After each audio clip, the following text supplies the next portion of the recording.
Welcome to அம்மா கைமணம். இன்றைக்கி நம்ம ரொம்ப சுவையான கிறிஸ்பியான மைதா சிப்ஸ் எப்படி செய்யலான்னு பார்க்கலாம். ஒரு பவுலில் 1 கப் மைதா மாவு சேர்த்துடலாம். கூடவே 1 டீஸ்பூன் மிளகாய் தூள் சேர்த்துடலாம்.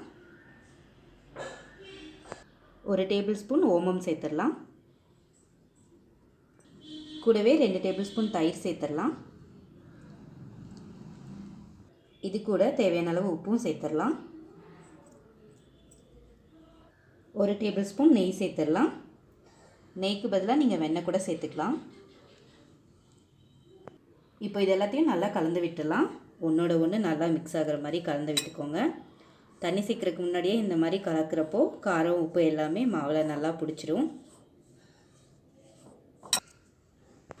இதில் கொஞ்சம் கொஞ்சமாக தண்ணி சேர்த்து நம்ம சப்பாத்தி மாவு பதத்துக்கு பிசைஞ்சிக்கலாம். நிறைய தண்ணி சேர்த்துறாதீங்க, கொஞ்சம் கொஞ்சமாக சேர்த்து பிசைங்க.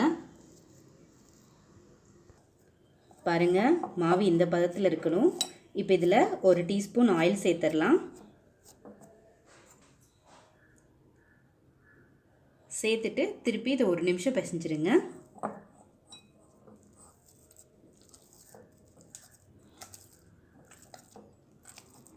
அவ்வளோதான். இது ஒரு 5 நிமிஷத்துக்கு இப்படியே இருக்கட்டும். 5 நிமிஷம் ஆச்சு. இதை நம்ம சப்பாத்தி மாதிரி தேய்ச்சிடலாம். இப்போது இதை மைதா மாவில் 2 சைடும் புரட்டிடலாம். நான் இந்த பெரிய உருண்டையை அப்படியே தேய்க்க போகிறேன். நீங்கள் வேணுன்னா சின்ன சின்ன சப்பாத்தி உருண்டையாக செஞ்சு தேய்ச்சிக்கோங்க.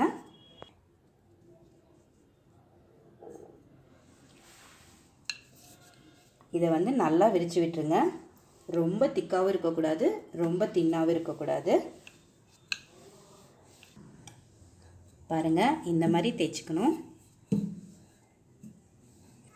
இது சப்பாத்தி மாதிரி ரவுண்ட் ஷேப் வரணுங்கிற அவசியம் இல்லை, ஏன்னா நம்ம கட் பண்ணி தான் பொரிக்க போகிறோம். இப்போ இதை நம்ம கட் பண்ணிடலாம். மெதுவாக கட் பண்ணிக்கோங்க.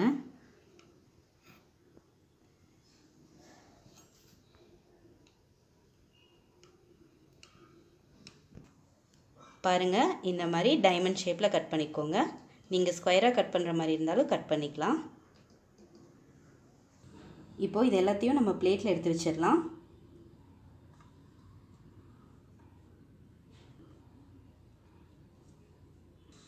பாருங்கள், மாவு இந்த மாதிரி டைமண்ட் ஷேப்பில் எடுத்தாச்சு. இப்போ நம்ம பொரிச்சிடலாம். ஸ்டவ் ஆன் பண்ணி கடாயில் தேவையான அளவு எண்ணெயை சூடு பண்ணிக்கோங்க. எண்ணெய் நல்லா சூடாக இருக்கணும். இப்போ நம்ம கட் பண்ணி வச்சுருக்கிற மாவை சேர்த்துடலாம்.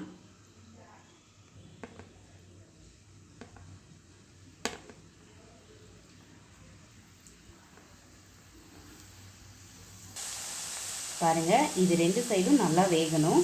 இடையில திருப்பி போட்டுருங்க.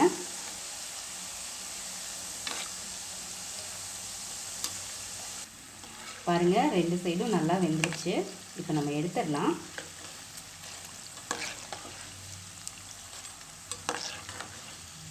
நம்மளோட சிப்ஸ் ரொம்ப மொறுமொறுன்னு இருக்குது.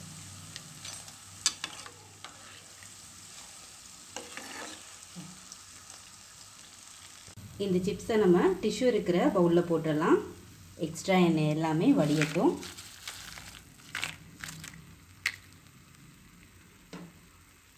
இதே மாதிரியே நம்ம மிச்சம் இருக்கிற மாவையும் சிப்ஸாக போட்டு எடுத்துடலாம்.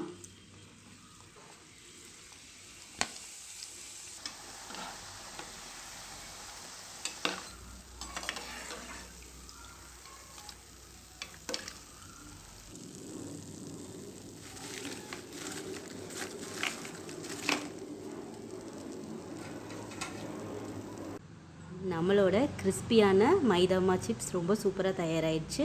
நீங்களும் உங்கள் வீட்டில் கண்டிப்பாக ட்ரை பண்ணி பார்த்துட்டு ஃபீட்பேக் சொல்லுங்கள். இந்த வீடியோ உங்களுக்கு பிடிச்சிருந்துச்சுன்னா எங்களோட சேனலுக்கு சப்ஸ்கிரைப் பண்ணுங்கள். சுவையாக சமைங்க, ருசியாக சாப்பிடுங்க. தேங்க்யூ.